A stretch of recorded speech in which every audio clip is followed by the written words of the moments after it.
pomemben zavetnik tudi za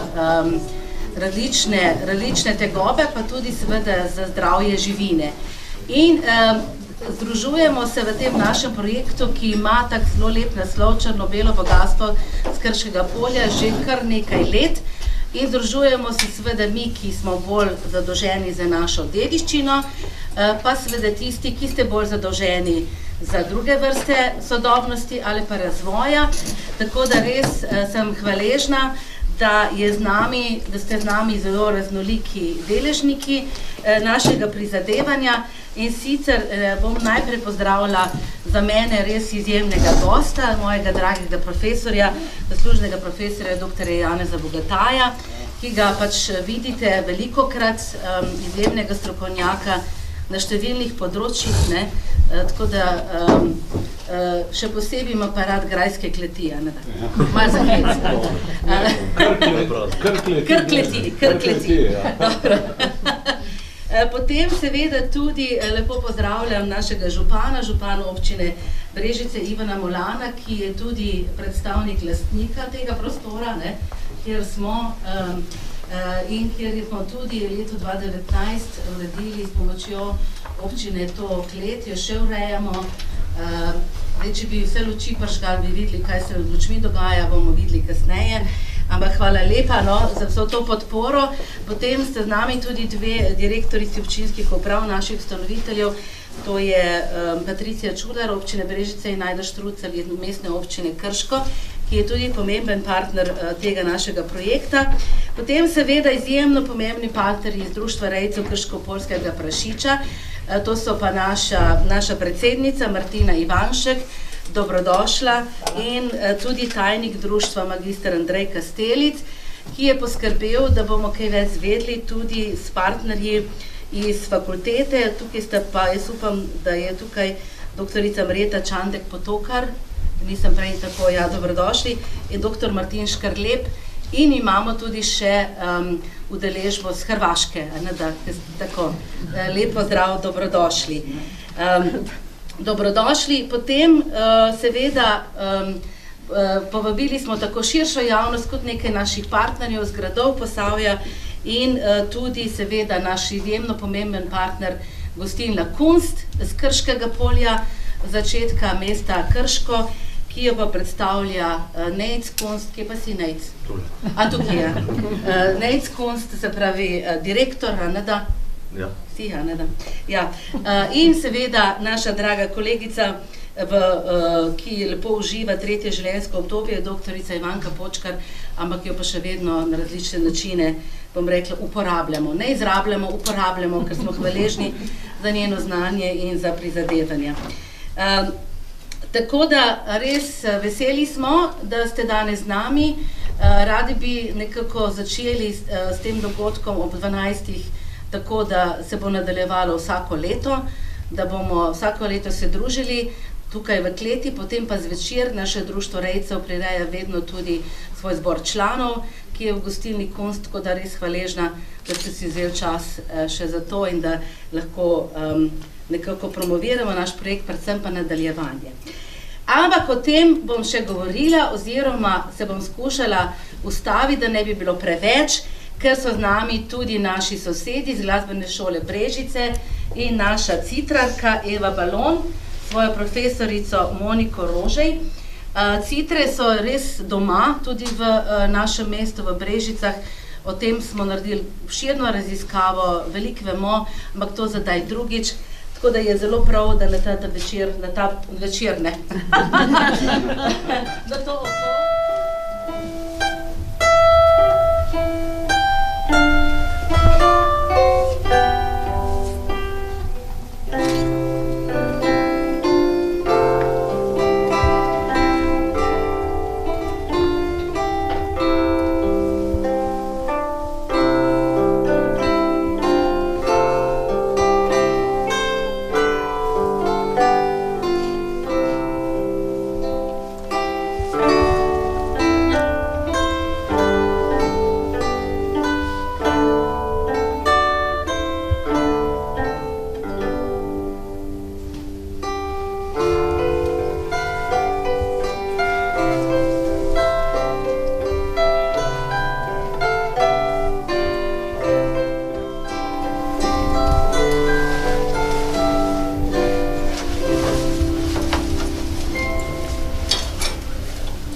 Janeza Bogataja za nekaj besed, potem pa nas že čaka prvi krog. Tako da, profesor Bogataj, prosim, ja. Malo se narodni stoli, to je vse del enega projekta, naslednjega bom vse razložila. Spoštovani gospe in spoštovani gospodje, danes je en pomemben gastronomski in kulinarični dogodek in v zvezi s tem sem se spomnil, kaj je Janez Trdina napisal v svojih zapiskih. Rekel je približno takole: Slovenci so srečni ljudje, če niso lačni, so pa žejni. Skratka, mislim, da je ta njegova misel, ki je zelo duhovita in resnična predvsem, lep uvod v ta vaš današnji dogodek. Sem se pa spomnil, ko sem razmišljal zdaj med vožnjo, kaj bom povedal, sem se spomnil enega zapisa, ki mi ga je posredovala ena moja kolegica, ko je njen ded šel v Brežice prašiča kupovat in je kupil seveda krškopolca, in ga je pripeljal domov z vozom, seveda, ne s kombijem ali pa z avtomobilom, z vozom, in njegova soproga, se pravi stara mama te kolegice, je rekla: "Kaj pa je to za en prašič? Je črn ko hudič, takoj ga odnes nazaj." In seveda star oče se je obrnil in prašič odpeljal nazaj v Brežice. Takih in podobnih zgodb je zelo veliko, kar nesporno dokazuje, da je ta dogodek povezan vsaj z dvema področjima. Eno je sama pasma krškopoljskega prašiča, ki iz leta v leto dobiva na svojem pomenu. Drugo pa je današnji praznik, 27. januar, ki je praznik svetega Antona Puščavnika. Mislim, da je to treba posebej poudariti, da gre za Puščavnika, ne za Padovanskega, ker Padovanski je zavetnik vseh zaljubljencev in kdor še ni bil v Padovi, mu svetujem, da gre pogledati tam, kaj je on pokopan, je del tistega njegovega sarkofaga popolnoma zlizan, ker ljudje že stoletja pač se tam ustavljajo in dotikajo seveda tistega dela. Zdaj, v zvezi s krškopolcem mogoče to, da temu prašiču podobni so tudi nekateri drugi prašički, ki jih poznamo. Bi omenil mogoče srbsko mangulico, ali pa recimo madžarsko mangalico. Na osnovi te sorte, te pasme se je razvil pravi meddržavni spor, ki še kar traja. Srbi pravijo, da je avtohton njihov, povezujejo to z Milošem Obilićem, ki je pač v 19. veku naj bi s nekim križanjem to pasmo ustvaril. Madžari seveda spet svoje zagovarjajo. Hočem reči, da je to zelo pomembno in da je to tudi en pouk za rejce krškopoljskega prašiča, da se še zapolnijo neka prazna mesta v tej zgodbi o krškopoljskem prašiču. Zelo sem vesel, ker je direktorica muzeja izpostavila, da bo to tradicionalni dogodek postal. To je zelo, zelo pomembno. Mi imamo celo vrsto nekih zaščitenih zadev, ampak to so samo neki seznami. Itak bolehamo na tem, da radi diplome pobiramo po raznih tekmovanjih in tako naprej. Zlasti turistične kmetije so mahnjene na to zadevo. Vendar zelo pomembno je, da je to povezan vedno z enim dogodkom, ki postaja tradicija. To je zelo, zelo važna zadeva. Druga zadeva, ki bi jo povedal, je pa povezana s svetim Antonom Puščavnikom. Zdaj, zakaj ima tega prašiča? Zaradi tega, ker so se ga lotevale neke skušnjave povezane s poltenostjo. Prašič je pa simbol te poltenosti in je seveda postal zavetnik prašičkov, tudi v cerkvah, kjer vidimo na glavnem ali pa na stranskih oltarjih njegovo skulpturo ima vedno ponavadi prašička zraven ali pa ga še zelo drži v naročju, ne. Skratka, vem, da je moj kolega z biotehniške fakultete, zdaj že upokojeni profesor Šalehar, ki je zelo znan, on je se zelo s tem ukvarjal in njega je pa zanimalo, kakšne pasme je tisti prašič, ki ga določena svetniška figura drži v svojem naročju. Tako da vidimo, ne, da se kar ta zgodba odpira in odpira. Ne. S profesorom Šaleharjem sem se spoznal, ko sva imela štipendijo Knafljevo na Dunaju, ne, in takrat seveda nas je vse ostale štipendiste vsak dan zalagal z klobasami in mesom avstrijskih firm, ki so se ukvarjali z rejo prašičev, in smo si pripravljali odlične večerje, ne, na to temo. Skratka, zelo me veseli, da je Brežiški muzej se odločil za to zadevo in ne samo muzej, da to postaja ena od značilnosti tudi za celotno Brežice in to občino, ne, da bomo imeli v koledarju tudi turističnih prireditev označeno tudi to zadevo, ne, in na ta način seveda dediščina ni neko uskladiščenje, neko gledališče zgodovine, ne, ampak nas motivira pri nastajanju določenih novih oblik, ne. Hkrati pa seveda opozarja vsakega na to, da zaide tudi v muzej, kjer je pa ta dediščina, bi rekel, v tej zgodovinski in pa družbeni dimenziji ustrezno predstavljena. Tako da vsem, ki so prispevali k vsebini in izvedbi današnje prireditve, iskrene čestitke tudi z moje strani in želim vam lepo praznovanje in seveda uživajte ob tem našem največjem prijatelju ali prijateljici, krško-poljskemu prašiču in krško-poljski svinji. Hvala lepa.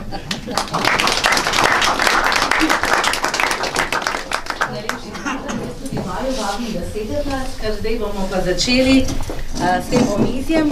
Kot vidite, smo pripravili to krasno omizje, tudi da malo poskusimo, kaj se lahko v naši kleti pripravljamo. Načeloma pripravljamo številne stvari, ampak to vrstno je pa res prvič. In zelo sem vesela, da je ravno na ta dan in v tem partnerstvu, ker se pripravljamo na prijavo novega projekta in ker seveda profesor lepo rekel, da smo v Brežicah, ampak mi delamo za celo Posavje. In širše. Še čezmejno, pa cel svet. Dobro. Pustimo zdaj to. Pa gremo kar k temu, kar je kot kulinarično spremljavo smo napovedali, ampak je zagotovo več. K tem, kar je pripravila gostilna Kunst. To nam bo pa predstavil gospod kuhar Stefan Ledenčan, je tako? In seveda pili bomo pa vino tudi iz neke vrste grajske kleti, iz Kmečke zadruge Krško, iz Šrajbarskega turna, kar pa predstavlja njihova sodelavka Mojca Krajnc-Križan. Čestitke ob vašem tem prazniku, večkrat omenjenem že danes. Tako, jaz prihajam iz kleti Krško, tudi grajske kleti. Naši prostori so v stari grajski kleti gradu Šrajbarski turn, ki je bila zgrajena leta 1770, tako da se tukaj zelo počutimo kot doma. Bomo pa poleg tele predjedi, ki jo bo šef gostilne Kunst predstavil vsak trenutek, postregli zraven cviček. Cviček iz največje cvičkove kleti na svetu, namreč klet Krško je njegova največja pridelovalka. Aktualni letnik 2024, cviček je zelo lahek, nizko alkoholen in primeren za vsak trenutek. Poleg tega bi pa rada delila še zgodbo, da si jo delimo v bistvu. Cviček si zelo deli neke koščke zgodovine s krškopoljskim prašičem, vzponi, paci in tako naprej. Kar je najbolj pomembno pa je to, da sta oba danes še vedno tukaj. Sta avtohtona, slovenska, naša in jo moramo obdržati za zmeraj. Izvolite.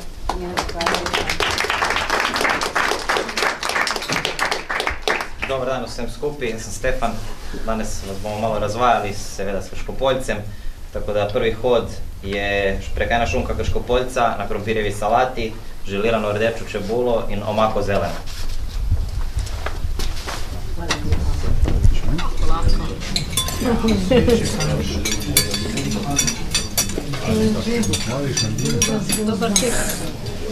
Strani, torej na levem bregu reke Save in je odlična lega za marsikatera vina, zlasti tudi za sorto zeleni sivanec. Vino je sveže, sadno, tudi lažje, zato bo lepo pospremilo tole naslednjo jed. Je pa letnik 2023. Tako, naslednji led je ragu krškopoljca, trobot smok z brusnico in espuma žganega masla. Dober stek vam želim.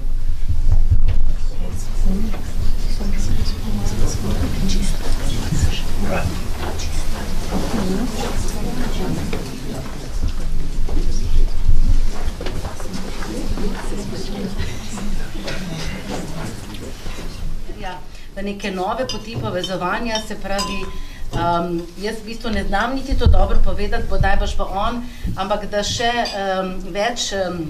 bolj poznamo to pasmo, da bolj poznamo vrednosti in vrednote, ne? In seveda, da tudi potem na različne načine lahko to komuniciramo. Ne? Na eni strani z dediščine seveda imamo te razne negativne povezave z prašičem ali pa pač svinjo, na drugi strani imamo veliko pozitivnih, ne? Tudi naš prašiček je srečenosec, se pravi, nam prineše srečo, je vedno prisoten tudi ob takrat, ko recimo vizualiziramo, kaj naj bi sreča povedala pri razglednicah, če gledamo skozi dediščino. Jaz pa moram reči, ker mi smo edini muzej, ki imamo krškopoljskega prašička tudi stalno na razstavi, razstavo, ki je pripravila Ivanka Počkar, od svinje do votivnega prašička, od rečnih bregov do testenega ptička. Malo je bila dolga, no, ampak so neke značilnosti Posavja, ne. No, in imamo tam tudi naše krškopoljce s pravo, prav za nas narejeno tudi ograjo, ki je dolga stoletja čuvala te naše prašičke in seveda tudi polno raznih podatkov o tem.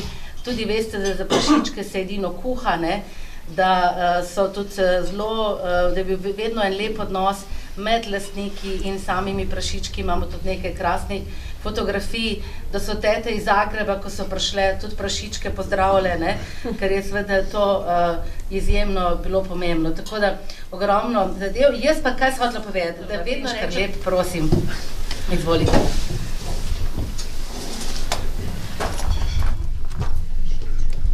Ja, lepo pozdravljeni, kot v mojem imenu. Jaz sem bil dejansko res prepričan, da moram pripraviti neko tako znanstveno predavanje, sem se od tega zelo na široko potem zajema. Kolegica upozori, ne, to bo poljudna predstavitev. Če mogoče malo nadaljujem tole vašo misel o svinah, pri nas rečemo na Gorenjskem, lepka svina, grdka svina, žlehtka svina, dobrika svina, vse je tako pozitivno, negativno, tako da na svinje se res lahko na široko referira. In zanesemo. In zanesemo. Zdaj, vseeno sem si pripravljen tak meken švingalc, da kaj dol preberam. Prednosti in priložnosti krškopoljske pasme, kot predstavnika lokalne pasme. Zakaj so to lokalne pasme? Lokalne pasme so pasme, ki so nastale, se razvijale na nekem področju in se prilagodile na razmere tistega področja. Se pa podnebje, krajina, hrana, ljudje, jasno, smo se jih prilagajali, ampak tukaj ni bilo neke intenzivne selekcije na določene lastnosti, kot jih imamo zdaj, recimo na rastnost pa na mesnatost, ne? Kar tudi jasno priznese dobre in slabe strani. Se pravi, oni so ostali, krškopoljski prašiči in vse ostale lokalne pasme, neka dediščina, shramba bi se lahko rekli, neke biodiverzitete, genetske, ki nam ostaja iz preteklosti za naš čas. Zdaj, kaj je pa problem teh pasem? Problem teh pasem je, da so zelo slabo produktivne. Ne rastejo tako dobro, ne delajo, ne dajo toliko mesa z tiste hrane, ki jo dobijo, jasno veliko potegnejo, ampak še za neko moderno produktivnost je to slabo. In zaradi tega jih je začel naš rejec počasi opuščati. Take pasme so skoraj zginile, večina jih je že zelo izumrla. Tukaj pri nas imamo srečo, da je ta pasma vse uspela ohraniti in hkrati s to nizko produktivnostjo so pa, kot sem rekel, prilagojene na to agrogeoklimatske razmere, ki jih ta naša dežela njim ponuja. Zdaj, za samo ohranitev pasme je pa jasno problem. Tukaj rabimo, kot pri vseh zadevah, denar. Denar lahko dobimo na različne načine. Tukaj je zelo važna tista družbena podpora pasmi, se pravi različne subvencije, financiranje prek projektov, prek državnih inštitucij, prek strokovnih inštitucij, sodelovanje. Hkrati je pa treba za to še nekaj narediti. To ni ponavadi dovolj. Se pravi, lahko se gremo mi v hranjenje neke sorte, skoraj rekla, živalski vrt, ampak če mi od tega nimamo, če ni to neke širše prednosti, neke širše dodane vrednosti, potem bo ta zadeva, ko se bo entuziazem nehal propadla. Tako da treba je pasmo še dodatno valorizirati in zaradi tega je treba dobro poznati tiste adute, ki jih pasma ima. Se pravi, treba je pasmo aktivno ohraniti. Se pravi, treba je najti uporabnost in to uporabnost znati tržiti, prodajati, servirati, predstavljati in promovirati. Zdaj, mi smo v tem oziru, tukaj sedi moja kolegica, ki je bila nosilka enega takega zelo širokega, velikega evropskega projekta pred 2014-2019, se pravi, dobre 5 let nazaj se je ta projekt nehal, ampak ta projekt med nami še zmeraj odmeva. Tukaj imamo dva kolega z Hrvaške, ki smo se zelo dobro spoznali, se smo že prej sodelovali, ampak zdaj sta tukaj ravno s tem namenom. Se pravi, tukaj smo na tem zelo kompetitivnem razpisu prepričali Evropsko unijo, da smo zmožni združiti te naše poglede in tudi kaj na raziskovalnem področju narediti. Se pravi, ta naša ideja o širši uporabnosti, o teh vseh aspektih prednosti je zelo dobro pristala na evropskih tleh. Zdaj, kaj so bili te ključni rezultati, ki se nas še danes držijo, na katerih še danes delamo? Naredili smo zelo podrobno geokarakterizacijo, ne samo naše, ampak še 19 ostalih pasem podobnega tipa iz cele Evrope, pač tukaj je bilo, kako bi rekel, bolj poudarek na mediteranskih pasmah, ker se tukaj v tem prostoru to najbolj razvilo. Imamo že nekaj primerov dobrih praks, Španija, Italija, to so tukaj precej naprej. Potem naredili smo tudi fenotipsko karakterizacijo, se pravi, izgled, lastnosti, rasnosti, sestave smo zelo dobro zapisali. Nekatere pasme, med njimi tudi naša, sicer nekaj raziskana, ampak ne pa tako dobro, kot bi bilo to fino za nas. Nekatere pasme pa prav nič. Se pravi, šlo je za zelo podrobno popis lastnosti, ki jih pasme imajo, in potem smo se trudili genotip, fenotip povezati, prepoznati nekatere določene lastnosti, ki so nastale pod vplivom te okoljske, ne umetne, ampak temu bi rekel naravne selekcije. In potem smo se trudili tudi za razvojem produktov oziroma s probavanjem uporabnosti pasme. In tukaj smo dali poudarek predvsem na inovacijo v tradicionalnih produktih. Tradicionalni produkti tudi jasno potrebujejo nek razvoj, da se lahko promovirajo, in to smo si mi zadali narediti in na ta način smo v bistvu dosegli neko večjo prepoznavnost v mednarodnem merilu. Hkrati je bil tudi važen aspekt tega mreženja, se pravi, spoznali vse glavne akterje z tega področja, ki se tukaj ukvarjajo. Zdaj pa mogoče za konec še nekaj res konkretnih dejstev o krškopoljski pasmi oziroma priložnosti, ki jih ta pasma kaže napram navadnim prašičem ali pa ostalim živinorejskim produktom. Zdaj, tukaj je treba poudariti, da neke kvantitete ne bo, je ni in je tudi ne more biti. Tukaj je predvsem kvaliteta, ki prevaga nad kvantiteto. Populacija je bila v začetku zelo majhna, zdaj se jasno dviguje, zdaj bo to šlo še gor, ali bo smo dosegli tisti prah, to je vprašanje, ampak delati se pa da zelo dobro na prepoznavnosti, na kvalitetnih kriterijih. Se pravi, raj manj, pa tisto toliko boljše. Ne. Zdaj, o tem genskem pulu, genski banki, genskem bazenu, sem že nekaj povedal, ne. Tukaj je zelo dober, kako bi rekel, dobra priložnost, saj iz našega raziskovalnega stališča, ta pasma, nek poligon za raziskave. Zdaj, selekcija je naredila svoje, mi gremo lahko gledati, kaj se je dogajalo pa z pasmami pred tem. Se pravi, tudi tukaj na ta način prek raziskav, prek financ, ki jih dobimo za naše raziskave, podpiramo z strokovnim delom razvoj pasme in naredimo nekaj za ohranjanje. Poleg tega je tukaj ohranjanje kmetijske aktivnosti, ohranjanje kulturne dediščine, ohranjanje tradicije kmečkega življenja, ohranjanje produktov. Se pravi, tukaj vse tisto dodano vrednost na ta način lahko še potenciramo, produkti so nam pa v bistvu tista reč, pre katerim se tržimo. Zdaj, tudi načini reje so neka priložnost, ker tukaj gre za načine reje, ki so prijazni tako za žival, kot za sprejemljivosti potrošnika. Noben potrošnik jasno ne mara gledati tistih farmskih pristopov, intenzivne reje, stališča dobrobiti živali se tukaj kdo najde, ki to ne bo prav lepo gledal. Kar se pa tiče krškopoljske pasme, gre pa za pasmo, ki je možno, je prilagojena, da se redi v sistemih, ki so živali prijazni. Se pravi, gre za večje prostore, za izpust, recimo imamo tudi saj primer mediteranskih dežel, kjer se to dogaja prav na prostem, v gozdu, na paši, kar je tudi za samega potrošnika bolj sprejemljivo. Se pravi, ne gre samo za tiste kvalitativne intrinzične lastnosti, ampak tudi širše. Čemur je potrošnik, kako bi rekel, sposoben ali pa pripravljen več pozornosti, bolj sprejemljivo, tudi zato jasno več plačati. In jasno, ne nazadnje, kakovost mesnih produktov je zelo taka posebna, zelo priznana. Mi smo to zdaj zadnje čase dosti raziskovali.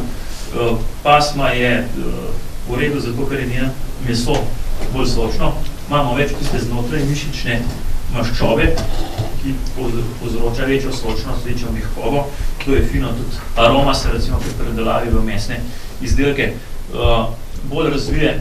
Sama boljša zamaščenost, ki je z produkcijskega stališča recimo ne toliko zaželena, je pa tukaj se izraža kot pozitivno. Za mesne izdelke, če hočemo, da so kvalitetni, mora biti ta mast ustrezno trda in ustrezno jo mora biti ustrezna količina. Se pravi, brez masti mi ne moramo narediti nekega dobrega izdelka. In to nam recimo krškopoljski prašič zelo zagotavlja.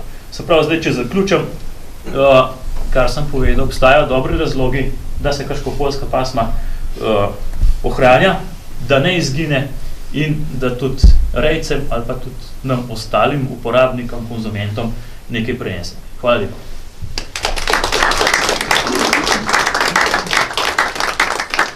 Sedeči hod, potem se bomo pa premaknili k naši krači, oziroma šunki. Bi mogoče samo še to povedala, da smo v prejšnjem projektu pripravili veliko različnih aktivnosti, tudi raznih produktov, bi lahko rekli.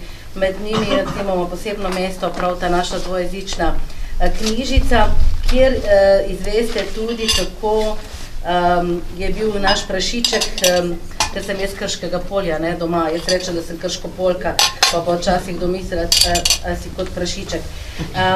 Ker zdaj je bolj znan kot pa Krškopolje. No, v glavnem, kako je krškopoljski prašiček bil seveda preganjan, tako so želeli, da v bistvu bi to pasmo popolnoma zamenjali z drugimi. In naš profesor Bogataj je rekel, da ena od aktivnosti naših naslednjih bi lahko tudi bila, da predlagamo to družino Baznika, s kateri ste vi, je tako? Ivanšek, ne, kak ste te prepisali? No, sve to sem mislil, ja. Baznik Ivanšek, ja. Sem že mislila, da sem narobe rekla. Vem, da se zdaj pišete Ivanšek, ampak vaša družina in vaša kmetija je bila med tistimi, ki je izvorno, ki nikakor se ni uklonila tem željam, in pri njih se je ohranila krškopoljski prašiček. In naš profesor je rekel, da je bilo dobro, da bi ta družina ali pa še več, ne, boste sami povedali, dobili kakšno posebno priznanje od naše predsednice države. Ne. Tako da se mi zdi tudi, nisem povedala, da bom to javno povedala, ampak je izjemno pomembno, ker to je bilo takrat zagotovo neke vrste tudi herojsko dejanje. A ne da? Vse Hredico, ko so skrivali, da so hranjeni, ne? So skrivali, ne? Trmasto. Zato se to hranilo, ne? Da ni bilo trme, pa entuzijazma, se ne bi v Krško-Poljcu hranili. Se ne bi ga danes ne bi imeli, ne? Kaj je bil vzrok prepovedi? Vzrok prepovedi je bil ravno to, kar je gospod razlagal, da je bilo premalo donosa, ali kako se temu reče, ne? Ja, ampak pa je v bistvu tako politična komanda, ne? Premalo olja se prodava časa, ne? Ja, ker jaz sem tudi imela, da je to bolje, Če so na Hrvaškem, pa imate Turopoljce, ne? preveč masti, pri Krško-Poljci pa Turopoljce so na Hrvaškem tudi prepovedali, ne? Bile. Ja. Reja v gozdu. Ja, reja v gozdu pa zaradi teh divjih prašičev, ne, ker so se menda dosti Bila je nekakva družili. stupov sa šumarima. A ja. Kaj je to, jugozahodni? Sem prav rekla? Mislim, da ja. Jugozahodni stolp, kleti. Kot veste, grad je podkleten v tem stilu samo v tem delu in to je bila seveda tudi grajska vinska klet. Potem je to služilo podjetju Vino, Brežice Slovin, pa spet Vino. Po letu 2013, pa potem še po 2018, ko smo dobili pa odločbo, je pa to v celoti pač vse, kar vidite okrog nas, ne obstaja. Bom rekla, ker pač v stečajnem postopku je to, kar je okrog nas, ni bilo pač del tega oziroma je vrednost nič, ne.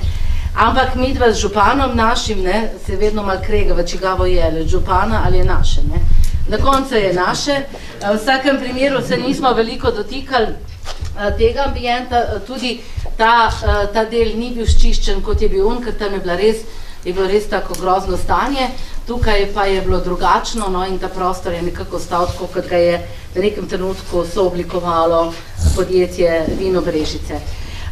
Zdaj, danes mi je, pri vseh, kar sem že povedala, mi pripada še ta čas licitiranja, kar vam povem, da v življenju še nisem počela. Licitiramo pa seveda zato, ker se eno moramo narediti pa neki tak dediščinski akt, nekaj na ta dan, ali pa v bistvu na to nedeljo. Najverjetneje bodo po župnijah, kjer se to še počne, jih je še nekaj pri nas blizu, mogoče v Kostanjevici, ampak niti ne, da bi rekla, da to počnejo. Imamo fotografije, ki jih je priskrbela naša kolegica Ivanka Počkar. Ivanka, kje pa si? Da mi kaj pomagaš, Ivanka? A tam, ja. In so tudi v tej knjigici. V glavnem, v župniji ali pa frančiškanom ali pa kakšne druge samostane so ljudje prinašali seveda tudi izdelke kolin, ne, ker kot smo v času kolin in potem se seveda, ker se je teh izdelkov nabralo, recimo predvsem krač, so to potem licitirali in porabili za potrebe denar za župnije ali pa za potrebe cerkve ali pa kakorkoli, ne. Mogoče ste opazili naše svečniki, ki imajo tudi lepe sveče iz čebeljnega voska, slovenski proizvod, tudi razne votivne prašičke so prinašali na ta dan na oltar, tam jih imate na naši mizici in seveda tudi te votivni prašički, ki so bili iz voska, so bili namenjeni temu, da so potem kasneje jih stalili, ne, in iz tih naredili tudi sveče, naprimer, odvisno pač od tega. No, prišli so k nam tudi naši prašički, to je pa naš zaščitni znak muzejski, piškotki, ki jih dela pekarna Resnik. Modelčki so naredili naši kolegi iz konzervatorske restauratorske delavnice. Danes imamo pa še posebnost, ker jih lahko namakate v čokolado, ne, in so potem lahko pač črno-beli, naprimer. Tako da to je danes taka posebnost. In imate in belo čokolado in črno, tako da ne vem, kako bomo to počeli, bojo povedali spet naši mojstri iz gostilne Kunst. Ampak v rokah pa imate penino, to pa mislim, da spet rabimo gospo Mojco. A, tukaj ste. No, najprej vi pa licitiramo, da se jaz malo pripravim. Hvala lepa. Takole, ja, penina je tudi naša in sicer ekstra brut po stopni ostanka nepovrednega sladkorja, ima manj kot 2,5 grama ostanka nepovrednega sladkorja, zaradi česar bi lahko bila celo brut natur, tisti, ki razumete mečken bolj ta stil govora.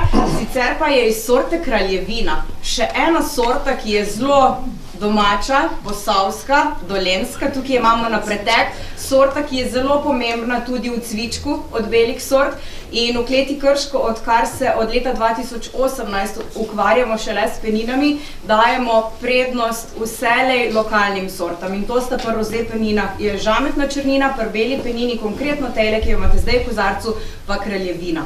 10% je zraven šardoneja, tako da jo majčkeno okrepčamo, je pa 24 mesecev zorela v steklenici na sekundarni fermentaciji, je bila, kar pomeni, da je pridelana po klasični metodi. Tale je še letniška, letnika 2020. Na zdravje. Na zdravje.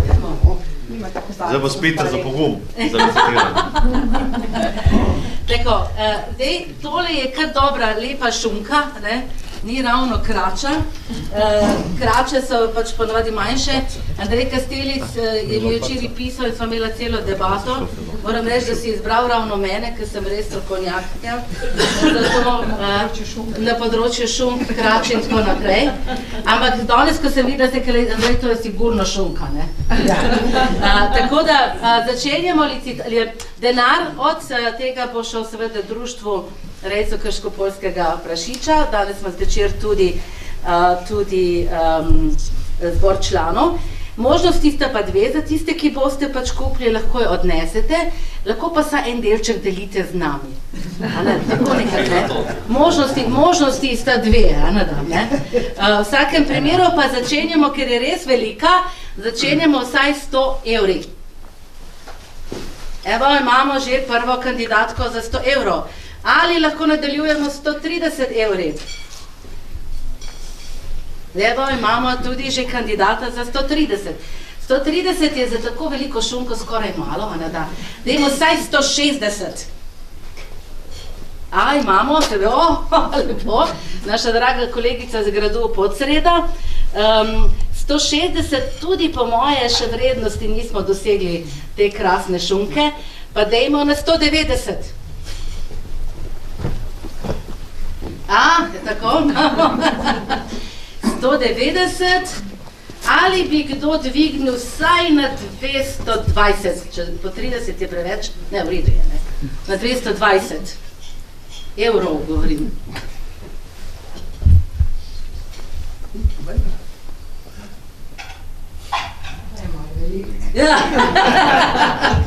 Ja, ni krača, je šunka.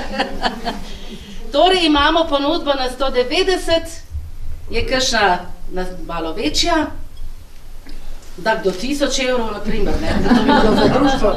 In odlično tak sponzora, ne, da? Ja. 190 prvič. 190. 190 prvič, ne, prvič. 190, drugič in 190, tretjič. Čestitamo. Zdaj pa, gospod lastnik, lahko malo probamo, ali kako bomo? Seveda, tukaj jaz vem, kaj je. To je, se pravi, pršut, šunka, suha šunka, prekajena, sušena, 2 leti je stara, se pravi 2 leti zorjena in v tem smislu si zasluži tudi posebno ceno, zato bi šli še višje, če bi bilo potrebno. Seveda je tukaj tudi zato, da jo bomo poskusili. Gre pa dejansko res za avtohtono pasmo, krško-poljski prašič. Tudi ta je bila pridelana po posebnem postopku, se pravi prašič je bil vzrejen po posebnem postopku in sicer za večjim deležem ječmena pri krmljenju, kar pomeni, da gre res za v bistvu sledljivost, tudi potem, kako je ta prašič rastel, kdaj je bil zaklan, kje je bil predelan, kje je bil sušen in spet nazaj k predelovalcu. Dobavitelj te šunke je meserija Steinwirt in pa seveda dostava danes, včeraj zvečer smo se zmenili, danes zjutraj so jo pripravili za to, da bi lahko danes prišla sem in seveda jaz vem, kakšna je vrednost tega in seveda pod vrednostjo ne gre naprej. Zato jo bom pa tukaj pojedel. Nekaj tukaj, nekaj zvečer na učnem zboru. Hvala. Tako. Hvala lepa, Andrej. Zdaj pa lepo prosim, spet lepo prosim naše partnerje z gostilne Kunst, da to pripravite. Mogoče lahko mes kakšen tak prašiček probate, malo s čokolado, ne? V glavnem, želim vam en lep dan. Uradni del je s tem tudi zaključen, zdaj se pa samo še družimo, pogovarjamo. Tukaj mobitel ne vleče, tako da nas ni, je tako. In želim vam lep dan in upam, da se srečamo naslednje leto, vmes pa še veliko krat, ne? Ker je to šele začetek leta.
No, še malo? Nismo še.